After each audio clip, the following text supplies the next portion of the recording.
Buenas tardes. El día de hoy tenemos presente a Aranza Rentería, quien actualmente es alumna de la Universidad San Ignacio de Loyola y de la carrera de Relaciones Internacionales. Y con ella el día de hoy vamos a hablar temas acerca de talibanes, acerca de Afganistán, que es un tema que ha impactado actualmente en este año. Y con ella vamos a hacerle preguntas muy concisas acerca del tema y que consideramos que son importantes. Y esperamos que pueda responder con su experiencia y con su conocimiento. Bueno, la primera pregunta que queríamos hacerte era, frente a esta perspectiva que estamos pasando, ¿cuál crees que es la diferencia más significante entre la primera era de los talibanes en los 90 y esta segunda en el siglo XXI, en el año 2021? Sí, claro. O sea, bueno, primero muchísimas gracias por invitarme a estar aquí. Nada, yo creo que Afganistán es un país que siempre ha sido muy convulsionado desde antes de la llegada de los talibanes, con la época de la era soviética en Afganistán. Creo que Afganistán es uno de los países que nunca ha conocido como una paz duradera, sin hablar de una intervención militar ajena como la estadounidense, ¿no? Una intervención militar extranjera. Por sí solo Afganistán nunca ha sido un país que se ha podido mantener en pie bajo valores democráticos o bajo una seguridad adecuada para los afganos propiamente. Entonces, creo que una de las diferencias más significativas es que en la época de los 90 nadie tenía mapeado absolutamente nadie, ni los diplomáticos, ni los analistas de seguridad, ni las personas más importantes, los líderes mundiales, tenían mapeado lo que el talibán podría significar y el impacto que duraría y perduraría en todos los años siguientes a la época de los 90. Las Naciones Unidas no mapearon tampoco cuál iba a ser como el rol de Estados Unidos en intentar apoyar a movimientos que luego se consolidarían como parte del Talibán para enfrentar como toda la coartada soviética. Entonces, creo que el hecho del el poco conocimiento que se tenía en ese momento del terrorismo internacional, de los movimientos insurgentes o los movimientos de liberación nacional o etcétera, estos tipos de movimientos tan importantes en el sistema internacional, el conocimiento era nulo casi de este tipo de actores. Entonces, por supuesto que si es que el conocimiento es nulo, las estrategias para responder a la amenaza que podrían presentar en ese momento tampoco fueron las más adecuadas. No habían parámetros completamente especificados de qué es lo que se debía hacer como comunidad internacional para lo que Afganistán estaba viviendo en la época de los 90. Ahora, yo diría que una de las cosas más significativas en este momento es que el panorama es completamente distinto. Después de prácticamente 20 años de intervención militar extranjera y presencia militar estadounidense en territorio afgano, no solo los afganos tienen cierto rechazo y siempre han tenido cierto rechazo a las intervenciones extranjeras por todo su pasado de intervención de Rusia y ahora, bueno, Estados Unidos hasta hace unos pocos meses. La población no es que tampoco estaba viviendo satisfecha bajo un gobierno que ellos lo veían como legítimamente un gobierno sometido a instrucciones de Washington. Entonces tampoco es que los afganos, perdón, vivían en un régimen democrático de valores de estabilidad y paz duradera. Es decir, ese lema que se nos metió en la mente a todo el mundo de que Afganistán estaba viviendo bajo unos principios democráticos y alineados a la libertad, la paz duradera, etcétera, no, tampoco eran era lo que realmente estaba viviendo el país. El país estaba viviendo una crisis de legitimidad hacia su gobierno bastante grande. Y es por esto que los talibanes jamás perdieron influencia tanto territorial como militar en algunas provincias del sur de Afganistán, justo esas provincias donde incluso había muchísima presencia del opio, que es una de las cosas que financia principalmente al talibán, ¿no? Entonces, yo creo que si bien ahora tenemos a China, a Irán, a Qatar, que son países que están muy metidos y muy interesados en lo que está pasando en Afganistán ahora, y de hecho, ahorita en Irán, esta semana o la semana pasada, no, esta semana sí, ha habido una cumbre, la segunda cumbre de los vecinos de Afganistán, que es una cumbre entre China, Irán, algunos otros países aledaños y Rusia, que, bueno, claramente es para intentar responder como vecinos a todo lo que se puede venir, es decir, las migraciones, la seguridad internacional, etcétera. Y la posición de Irán es bastante clara ante esto, es que ellos deberían tener como un gobierno inclusivo, pero en ningún momento, absolutamente ninguno de estos países está como deslegitimando que el talibán ahora son los que tienen el poder de facto en Afganistán, independientemente de si sean bien vistos por la comunidad internacional o no. Ya Naciones Unidas intentó, bueno, apoyar a la intervención militar del 2001 bajo una coalición que se formó incluso, pero ahora ya no hay mucho que puedan hacer respecto a eso, porque si hay países que incluso están legitimando a los talibanes como gobierno, que es de facto ahora los que sí están gobernando Afganistán, no hay muchas posibilidades o alternativas de poder derrocarlos o de poder hacer que sean menos extremos o estas típicas cosas que se nos vienen en los periódicos o en las noticias de que las mujeres las ves tapadas con burkas y las noticias dicen mujeres oprimidas, lo cual, por supuesto, es decir, nadie dice que los talibanes no sean represivos, esto está súper claro, pero ¿qué más hay aparte del tema de las mujeres, no? Es decir, cuando empezó el Afganistán, yo creo que la prensa se enfocó muchísimo en las mujeres propiamente, porque la prensa siempre se va a enfocar en lo que jala más atención, porque ese es el trabajo, ese es el negocio de la prensa, ¿no? Independientemente de si es una prensa imparcial o cualquier otro pilar que tengan, al final la prensa va a cubrir lo que tiene más audiencia y tiene más llegada. Entonces, nunca se habló de las migraciones afganas, muchísimo antes de que Estados Unidos se retirara militarmente, jamás se mencionó toda la crisis de refugiados que tenía Afganistán, que al final se lo llevó la peor parte de esta crisis de migración, no se la llevó a Europa, ni mucho menos a Estados Unidos, se la va a llevar al final el Medio Oriente, que son los países que están más cerca de Afganistán, ¿no? Es decir, en Turquía ya hay muchísimos afganos ilegalmente. Irán cerró su frontera, ni bien se retiró a Estados Unidos, porque sabía todo el montón de afganos que iban a intentar salir del país. Entonces, creo que es un problema como bastante grande, que a veces también se tiende a enfocar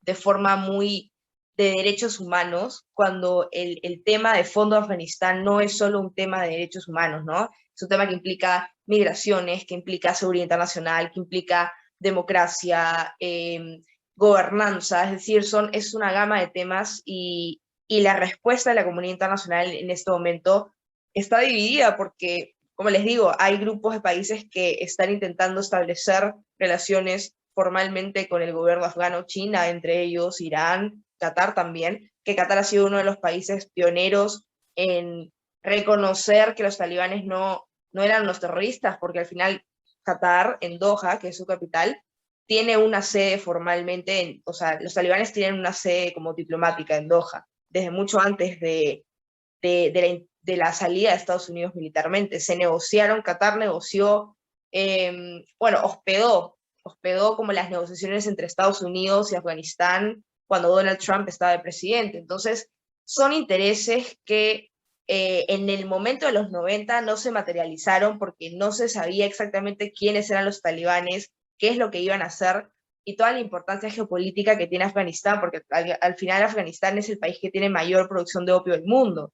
Y con el opio esto es un mercado de drogas gigante, ¿no? Entonces, eh, China, Irán, todos los países que ya les mencioné son principales implicados en esto, porque al final si ellos no toman una respuesta que vaya de acuerdo a los intereses como también de los talibanes, entonces no sirve de nada que estos países tomen una respuesta alineada como a Occidente o a Estados Unidos, y es que al final el grado en cómo les va a afectar esta crisis es completamente distinto, ¿no? Es decir, la crisis de Afganistán le afecta diferente a China, le afecta diferente a Irán y le afecta diferente a Washington o a cualquier país de Europa. Entonces, la peor parte, insisto, se la llevan siempre los países que son vecinos, y si están tomando ya medidas como para legitimar el gobierno de Afganistán es porque saben que tienen que hacer algo para que no se les vengan todos los problemas encima, básicamente.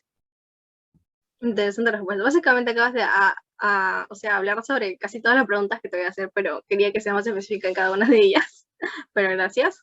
Bueno, ahora la segunda es, frente a esta perspectiva del mundo, sí, ciertamente que se han centrado más que nada en los talibanes ahora en el 2021.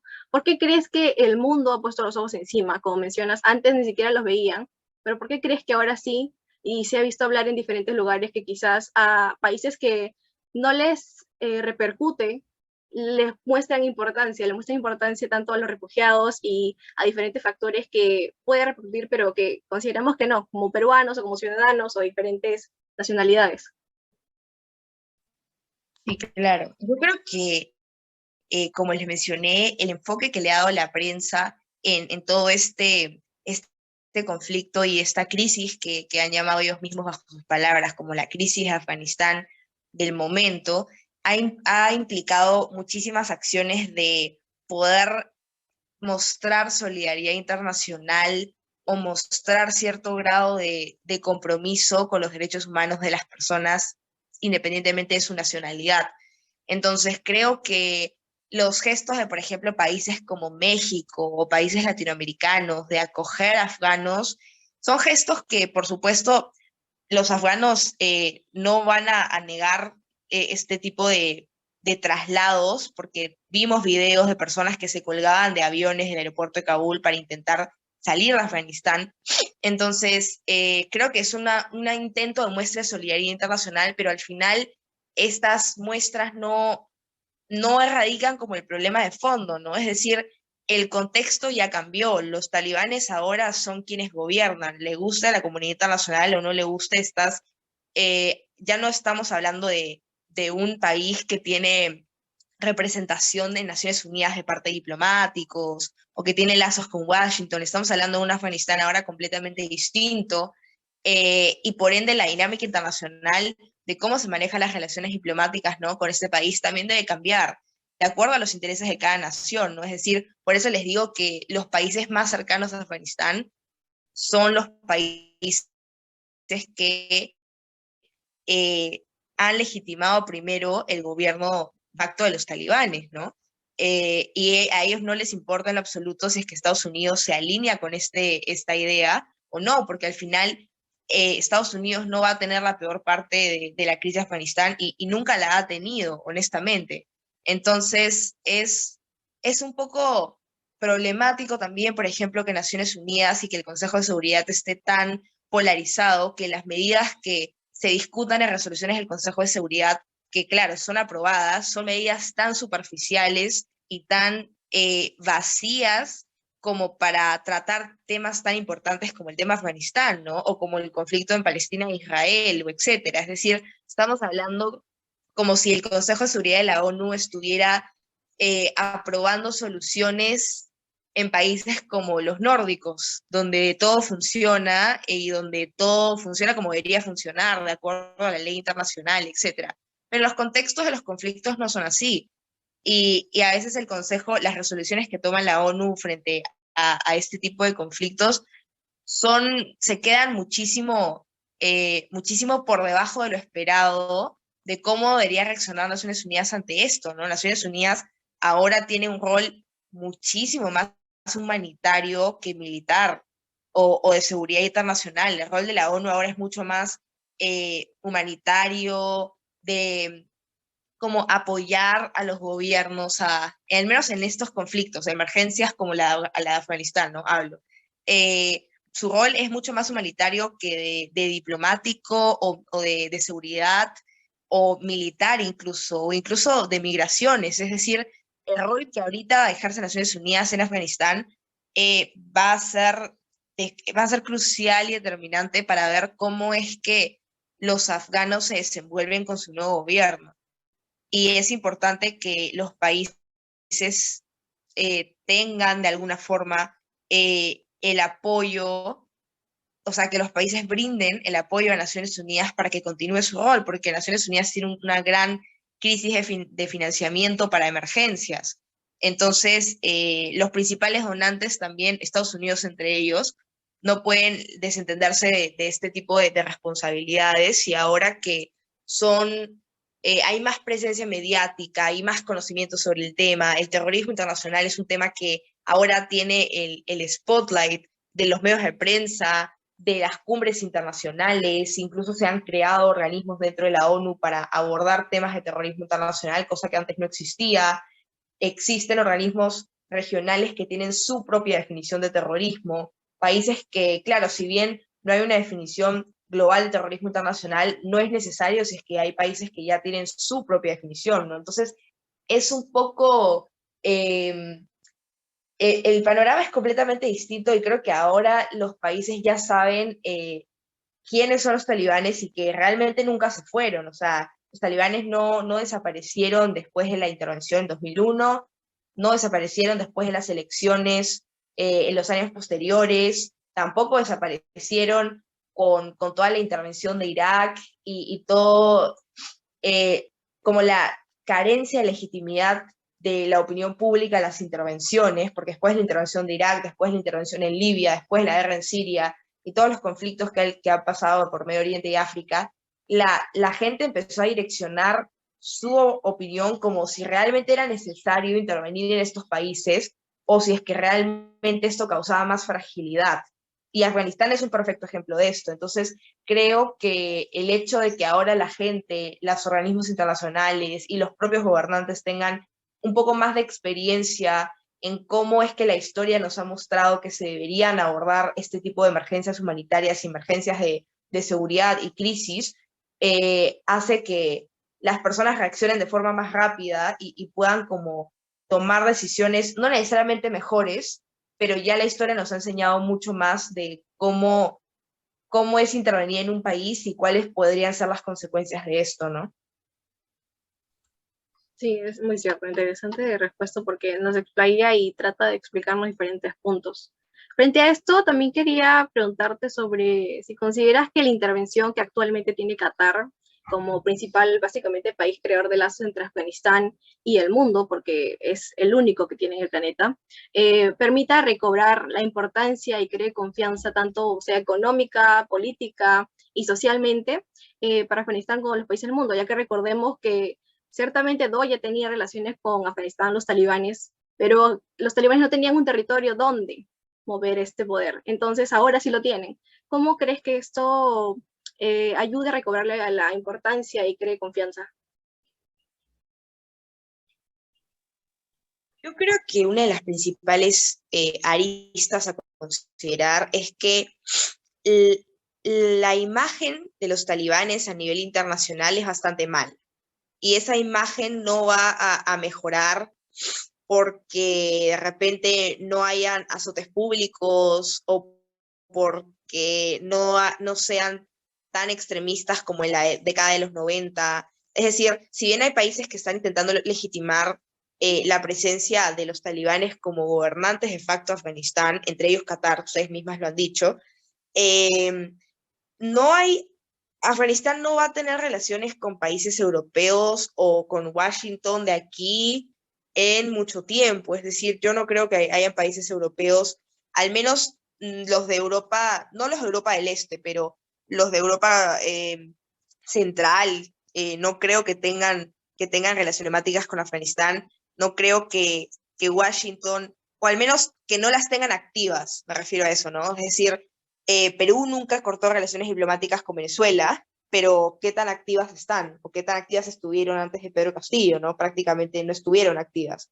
Y la política internacional del Perú, la política exterior del Perú no iba en lineamiento, no iba en coordinación con la política exterior venezolana. Lo mismo sucede con Afganistán, es decir, la política exterior afgana ahora va en lineamiento con sus principales vecinos, países del Asia, algunos países del Medio Oriente, Qatar, como tú lo has dicho, Irán, por el Asia tienes a Pakistán, a China, a Rusia, que al final van a ser los principales aliados de Afganistán de este momento, ¿no? Es decir, no me imagino cuando Naciones Unidas tenga que aceptar a, una intervención del gobierno afgano y un talibán se pare en Naciones Unidas a dar su intervención. Es decir, son cambios que jamás se esperaron que iban a pasar con tal rudeza en tan pocos días con la caída de Kabul y la excusa de Joe Biden diciendo de que no estaban,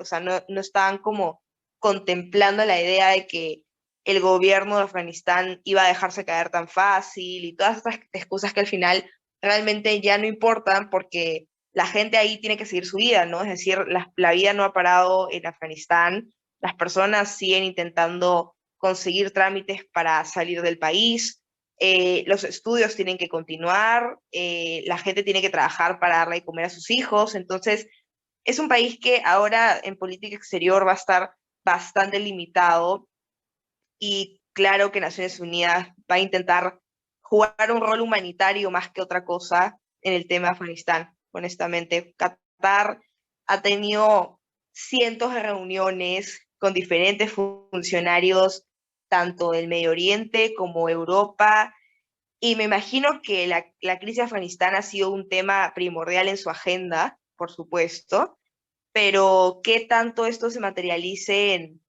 la normalización de relaciones de algunos países europeos o países de Occidente con Afganistán, no creo que mucho, no creo que mucho, y al final esto es algo a lo que, si bien a Qatar no es que le beneficie, tampoco es que a estos tipos de países les afecte que Afganistán esté tan desvinculado del sistema internacional, porque al final son estos países los que están buscando que se vincule el país más como a sus propios intereses nacionales, ¿no? Entonces, es una jugada estratégica un poco habitual en las relaciones internacionales, pero tenemos un panorama completamente distinto, ¿no? Sí, lo que menciona acerca de Qatar es interesante porque por lo que pude investigar acerca de Qatar, es en la misma Arabia Saudita la que menciona que Qatar no tiene, ahora no tiene un poder político porque más se lo toma por el lado de lo petrolero, que tiene un poder económico, pero lo político no va por ellos. Hasta él he llegado a leer que mencionan que ni siquiera Qatar debería considerarse un país por el hecho de que no tiene Claro. tanta influencia. Sí, o sea, Claro. el ataque que se dan es muy interesante. Bueno, considerando esto, quería saber si tú piensas que involucrar todos estos temas en América Latina se deberían difundir a través de diferentes portales, tanto las noticias, el mismo Internet, tratando de quizás sumarle más a la educación o a la propia cultura general de las personas para poder saber más acerca de lugares que quizás ni siquiera escuchamos ni conocíamos antes de que eso sucediera. Sí, totalmente, totalmente. Es decir, yo creo que los asuntos árabes o los asuntos asiáticos, bueno, Afganistán está en Asia, pero es muy cercano al Medio Oriente, entonces digamos que son asuntos árabes. Creo que los asuntos árabes en América Latina son muy poco conocidos y no deberían ser tan poco conocidos porque no solo el Perú, por ejemplo, hablando de nuestro país, tiene relaciones diplomáticas con más de 10 países árabes, y hay embajadas aquí, y hay negocios, y hay población árabe en Perú, no es tan grande, por supuesto, pero existe población árabe en Perú. Y creo que al final, en un mundo tan interconectado entre sí, es un poco vergonzoso cómo es que algunos latinos, ¿no? En conjunto nos podemos expresar de diferentes crisis que están pasando al otro lado del mundo, pensando que sabemos de lo que estamos hablando cuando realmente nuestra principal fuente de información es un post de Instagram. Personas que comparten campañas o comparten posts diciendo, las mujeres en Afganistán, o cuando pasó lo de Palestina e Israel, que habían posts pro Palestina, posts pro Israel, y que la gente ahora creo que está muy interesada en el activismo, pero cuando esta crisis desaparece del foco de atención, entonces también el activismo desaparece de la mente de estas personas.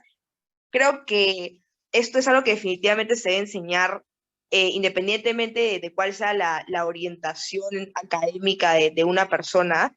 No solo debería difundirse muchísimo más desde las aulas de clase, tanto en los colegios como en las universidades, como parte de cultura general, porque nuestra cultura general de al menos del Perú, que es lo que les puedo hablar, lo que vemos desde el colegio siempre han sido historia europea, historia de Estados Unidos, historia latinoamericana, pero no creo que muchas personas sepan cosas de África o de Medio Oriente, y de repente no es que sean cosas completamente importantes, pero por supuesto que es importante que alguien se exprese bien de la guerra en Siria o de lo que pasa ahorita en Afganistán, o que sepa al menos algunas cosas básicas para poder forjar una opinión crítica y que no esté basada en noticias de los medios de prensa o basada en posts de Instagram o en redes sociales, ¿no? Creo que cada persona debe procurar forjar este tipo de opiniones, y si bien los asuntos árabes en América Latina no es que no tengan importancia, sino que de repente no es el continente más vinculado a nosotros como región, definitivamente influye e impacta. O sea, es decir, Hezbollah, por ejemplo, hizo un atentado terrorista en Argentina hace algunos años, y esto es algo que nadie sabe, de lo que las noticias, al menos yo no vi que lo cubrieron. Hay personas que no tienen ni idea de qué es Hezbollah, pero hay organizaciones militares que operan en América Latina hace muchísimos años, y son organizaciones que se originaron en el Medio Oriente.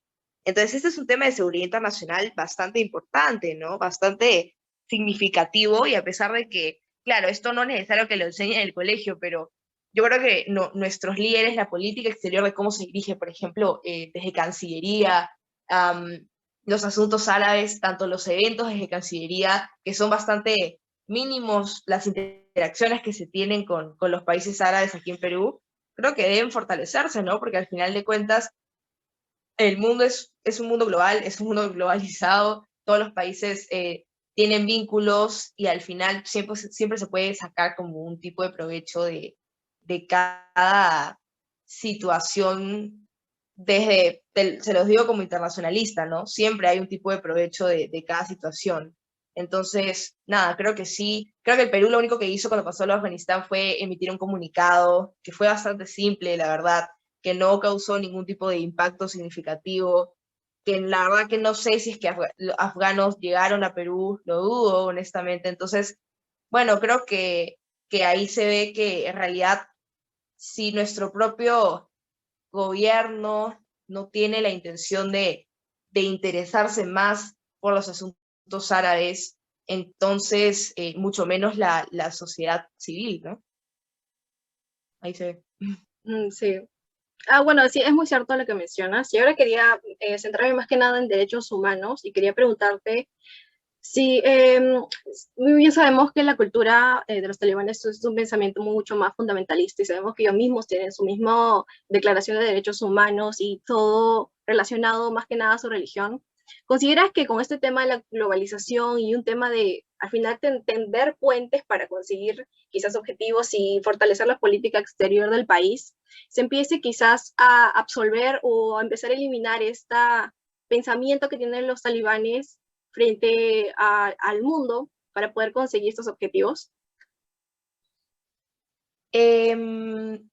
No, es decir, creo que el Talibán es un grupo que es bastante audaz, nos guste o no, es bastante audaz en sus estrategias, y claro, si bien se están intentando mostrar como mucho más abiertos, mucho más comprensivos y alineados a los derechos humanos reconocidos universalmente, son costumbres, y más que costumbres hay que llamarlas, son actitudes forjadas desde hace años en un mismo movimiento, que incluso varían desde sus propias cabezas. Es decir, no es que antes de ser gobierno, antes de esta caída, ¿no? de la caída de Kabul, ya había presencia talibán en muchas ciudades, en muchas provincias de Afganistán, en donde prácticamente ya gobernaban. Es decir, no, el gobierno no se atrevía ni siquiera a poner un pie en esa área, porque sabían que ya estaban gobernando ahí. Era como un 80%, 20%. Entonces, realmente los propios líderes en estas provincias tenían ciertas diferencias de qué tantos derechos, por ejemplo, debían tener las mujeres, o qué tantas prohibiciones deberían tener. En algunas provincias de Afganistán, algunos líderes talibanes no estaban a favor, por ejemplo, de la educación femenina, mientras que en otras provincias sí. Entonces, ahí vemos una disparidad entre las propias tradiciones y las propias como actitudes de estos representantes de una misma fuerza, ¿no? De propiamente el grupo. Entonces, creo que por más de que, por ejemplo, ellos tienen su propia Declaración de Derechos Humanos, que prácticamente no es así, porque la Declaración de los Derechos Humanos del Islam, que sale después de la Declaración Universal de Derechos Humanos, es bastante parecida, y la diferencia es básicamente que es mucho más conservadora desde nuestro punto de vista de los valores que esta declaración eh, en los que está basada, ¿no? Valores religiosos, etcétera, pero los talibanes ni siquiera seguían de eso, ¿no? No, no es como que tengan un lineamiento de un instrumento de derechos humanos al que le rindan cuenta. Entonces, no, prácticamente ellos hacen en su campo de influencia lo que ellos desean hacer, y no existe una forma de poder hacer que estos países, bueno, este país al menos, tenga más conciencia al menos de los derechos humanos, porque, a ver, los mecanismos internacionales que se pueden usar, como el examen periódico universal, que es un mecanismo del Consejo de Derechos Humanos que se encarga de analizar la situación de los derechos humanos en diferentes rondas. Creo que hay diferentes sesiones de este examen periódico universal, que búsquenlo porque es bastante interesante. El examen periódico universal del Consejo de Derechos Humanos se encarga de evaluar la situación de derechos humanos en los países, pero si evalúan Afganistán en un futuro muy cercano, yo creo que la información que pueden eh, recopilar, no sé si sea escasa o sea suficiente para poder sugerir algunas medidas, y al final las medidas que se van a sugerir tampoco es que exista un tipo de garantía de que este país va a cumplir las medidas que, se, que se acuerden. Por ejemplo, si lo trasladamos a un caso de estudio, podríamos ver que el examen periódico universal que se hizo en Nicaragua hace 3 años capaz, llenó más de 200 recomendaciones al gobierno nicaragüense, y prácticamente ninguna de las recomendaciones se siguió, porque Daniel Ortega lo que dijo fue de que este examen periódico universal estaba prácticamente alineado a intereses opuestos al gobierno nicaragüense, y no hay nada más que hacer. Es decir, si en este tipo de situaciones en donde no estamos hablando de un grupo extremista, fundamentalista o como queramos llamarlo, no existen eh, sanciones internacionales que puedan hacer que estos países cumplan y respeten los derechos humanos de sus ciudadanos, mucho menos podemos esperar de que en Afganistán la situación sea más fácil de abordar, ¿no? Entonces, el problema de los derechos humanos creo que es que no existen instrumentos legalmente vinculantes con sanciones, y si es que existen, porque bueno, no es que no existan, sí existen, pero la capacidad de Naciones Unidas para sancionar a estos países por el incumplimiento de estos instrumentos legalmente vinculantes es mínima. Es mínima, y el Consejo de Seguridad también, cómo funciona, nosotros como internacionalistas sabemos que eh, con la polarización que existe entre los 5 miembros permanentes del Consejo, existen muy pocas alternativas de que un país pueda ser sancionado con no sé, un bloqueo económico, etcétera, si es que tiene aliados dentro del Consejo de Seguridad. Y en el caso de Afganistán, esto está pasando. Tiene a China y tiene a Rusia en el Consejo. Entonces, mucho más a China que a Rusia, pero igual es algo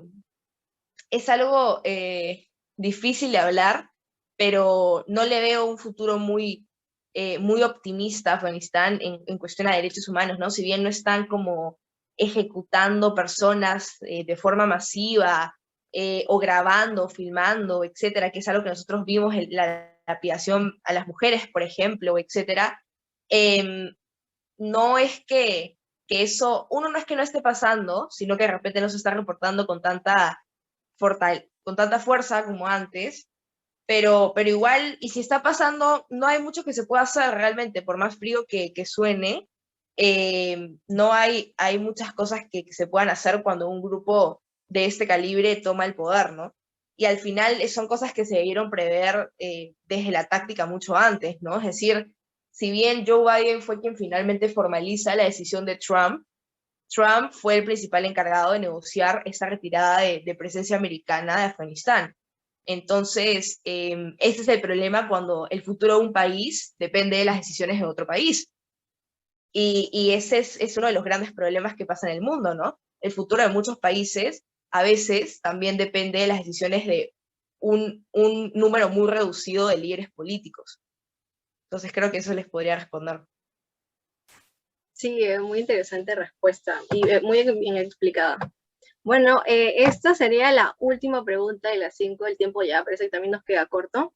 Y lo único que tenemos que decirte es muchas gracias por todo el conocimiento que nos acabas de brindar y el dato también último que nos acabas de dar para poder sumarle más a nuestro trabajo. Y básicamente eso sería todo. Muchas gracias, Aranza. Gracias. Suerte.